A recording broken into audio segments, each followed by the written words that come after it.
Grad school often presents with odd opportunities, including sometimes being a part of other people's research studies. So when somebody offered me pictures of my brain in exchange for helping out, I signed up. Over the course of the past year, I have been in and out of an fMRI scanner as a control subject in somebody else's neuroscience study. I get to be a normal control brain that they compare things to. The fMRI machine is located in the basement of Stanford's infamous Jordan Hall. Great. And it looks like a giant metal donut. MRI, or magnetic resonance imaging, uses a combination of magnetic fields and radio waves to create a very detailed picture of the brain. The F in fMRI stands for functional, and it tracks brain activity by detecting changes in blood flow to different areas of the brain. So when I get there, I first have to make sure that all of the metal is removed from my body and clothes, because the magnet in the MRI would pull strongly at it, potentially hurting me if it were to, say, pull out an earring. Then I get some earplugs because it is loud, really, really loud, like louder than my lab fridge loud. The magnet makes all kinds of thumps and bangs and pulses, and so the earplugs are quite welcome.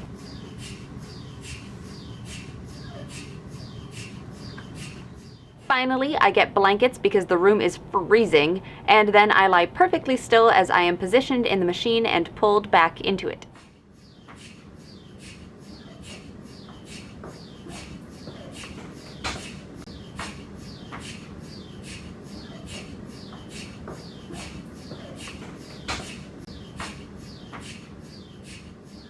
When they're doing anatomical scans, I get to watch fun stuff, like Blue Planet, as you can see on the mirrored screen here. But when they're doing the functional assays, I'm often playing short games, like this exciting one, where I watch a bunch of pictures flash by and hit a button whenever I see a scrambled image. And then, after an hour or so of lying perfectly still in a loud metal donut, I get to see my brain. You can see some cool things. These are your temporal lobes. Okay. Started with like the border between occipital lobe and temporal lobe, started parietal, frontal, cerebellum. This little gray thing here is your hippocampus. Oh, okay. And then this is like the brainstem, so like pons, medulla, corpus callosum,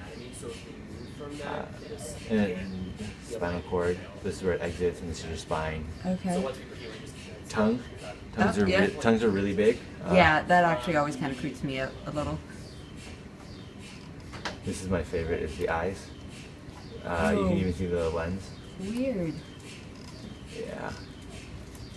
In fact, my desktop background for the past year or so has been slices of my brain because that just seems fitting to me. Thank you to Jesse and Michael for letting me be their weird control subject with a camera, and thank you to my brain for being normal looking. This is just one of those weird bits of grad school for you. Go forth and be a data point.